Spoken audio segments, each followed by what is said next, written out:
Esther 9.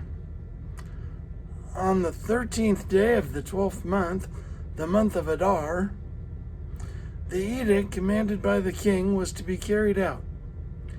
On this day, the enemies of the Jews had hoped to overpower them, but now the tables were turned, and the Jews got the upper hand over those who hated them.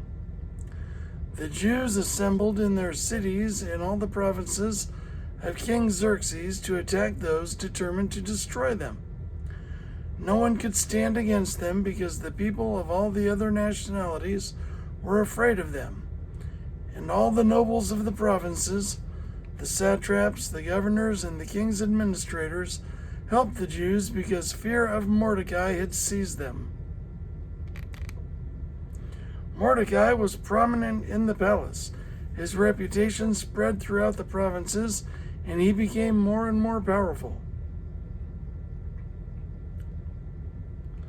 The Jews struck down all their enemies with the sword, killing and destroying them, and they did what they pleased to those who hated them. In the citadel of Susa, the Jews killed and destroyed 500 men.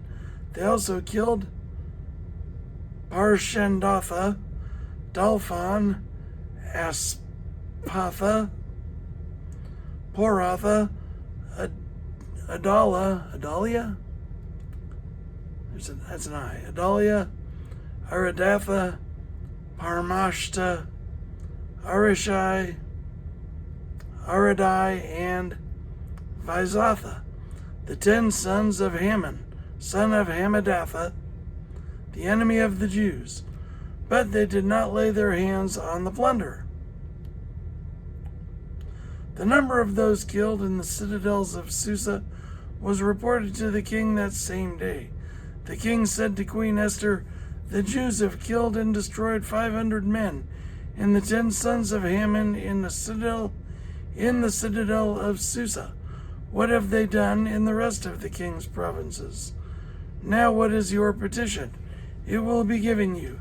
What is your request? It will also be granted." "If the king pleases," Esther answered, "give the Jews in Susa permission to carry out this day's edict tomorrow also, and let Haman's 10 sons be impaled on poles." So the king commanded that this be done. An edict was issued in Susa, and they impaled the 10 sons of Haman. The Jews in Susa came together on the 14th day of the month of Adar, and they put to death in Susa 300 men, but they did not lay their hands on the plunder. Meanwhile, the remainder of the Jews who were in the king's provinces also assembled to protect themselves and get relief from their enemies.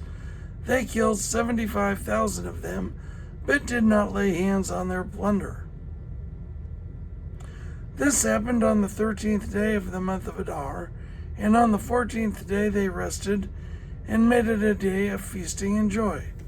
The Jews in Susa, however, had assembled on the 13th and 14th, and then on the 15th they rested and made it a day of feasting and joy. This is why rural Jews, those living in villages, observe the 14th day of the month of Adar as a day of joy and feasting, a day for giving presents to each other. Purim established. Mordecai recorded these events, and he sent letters to all the Jews throughout the province. Mordecai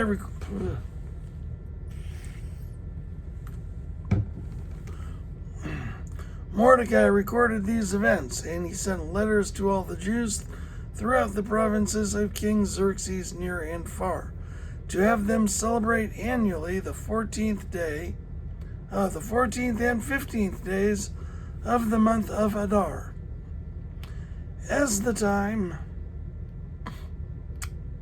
to have them celebrate annually the 14th and 15th days of the month of Adar as the time when the Jews got relief from their enemies, and as the month where their sorrow was turned into joy, and their mourning into a day of celebration.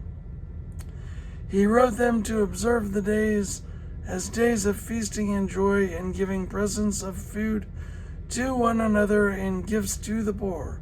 So the Jews agreed to continue the celebration they had begun, doing what Mordecai had written to them.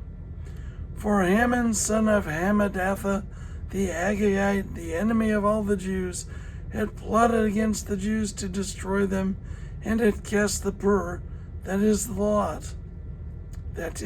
lot, for their ruin and destruction. But when the plot came to the king's attention, he issued written orders that the evil scheme Haman had devised against the Jews should come back onto his own head, and that he and his sons should be impaled on poles. Therefore these days were called Purim, from the word pur, because of everything written in this letter, and because of what had been seen and what had happened to them. The Jews took it on themselves to establish the custom that they and their descendants and all who join them should without fail observe these 2 days every year in the way prescribed at the time appointed. These days should be remembered and observed in every generation by every family and in every province and in every city. And these days of Purim should never fail to be celebrated by the Jews, nor should the memory of these days die out among their descendants. So Queen Esther, daughter of Abihail, along with Mordecai the Jew, wrote with full authority to confirm this letter, the second letter concerning Purim, and Mordecai sent letters to all the Jews in the 127 provinces of Xerxes' kingdom, words of goodwill and assurance to establish these days of Purim at their designated times, as Mordecai the Jew and Queen Esther had decreed for them, and as they had established for themselves and their descendants in regard to their times of fasting and lamentation.